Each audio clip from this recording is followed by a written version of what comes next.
partiti. È iniziata Padova calcio a 5, Sporting Altamarca.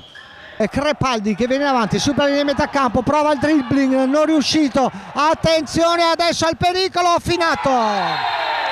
Ed è Finato che mette in rete sull'uscita di Androni. E qui il Padova ha sbagliato perché ha perso palla a centrocampo, è rimasto solo Rodriguez a difendere, non è potuto intervenire direttamente, è riuscito a fermare l'attacco di Guidolin, ma il pallone è finito tra i piedi di Finato che realizza il suo 18° gol stagionale. Prova adesso Grigio, un tiro che veramente non ha voluto entrare. Secchieri, buono tiro, poi prova la conclusione che termina alta di poco.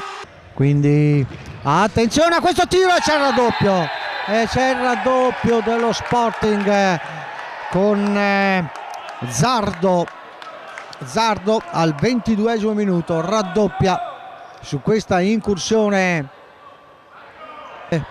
Paperini per Crepaldi, buon pallone e c'è un'occasionissima mancata da Mattia Vettore a pochi passi dalla linea di porta. Sbaglia anche però Rodriguez e poi attenzione che c'è il terzo gol dello Sporting con Guidolin. Proprio lui mette praticamente al sicuro il risultato al 29° minuto.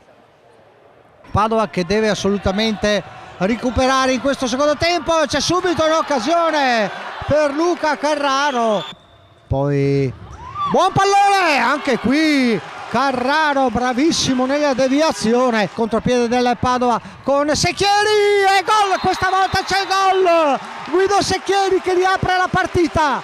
Guido Secchieri è sempre lui che realizza il suo 13° gol stagionale. Guido Secchieri su assist di Crepaldi. Padova adesso che riapre la partita. Madalosso può andarsene in velocità, il tocco ancora su Mattia Vettore spreca un'occasione enorme per Androni, il lancio lungo ottimo in direzione poi di Paperini e poi Carraro al palo,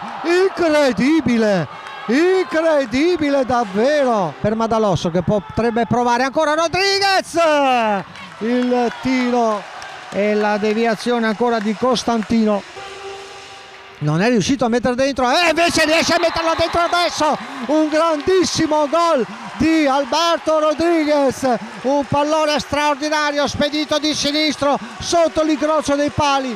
3-2. Avesse giocato così anche il primo tempo il Padova non saremmo qui a parlare di sconfitta. E poi Rodriguez, buon pallone, Secchieri ancora, no, peccato, proprio peccato. Finisce qui 3-2 per lo Sporting Altamarca, ma abbiamo visto un grande secondo tempo da parte del Padova e con questo noi ci salutiamo, vi auguriamo buone feste, buon Natale da Calcio Padova TV.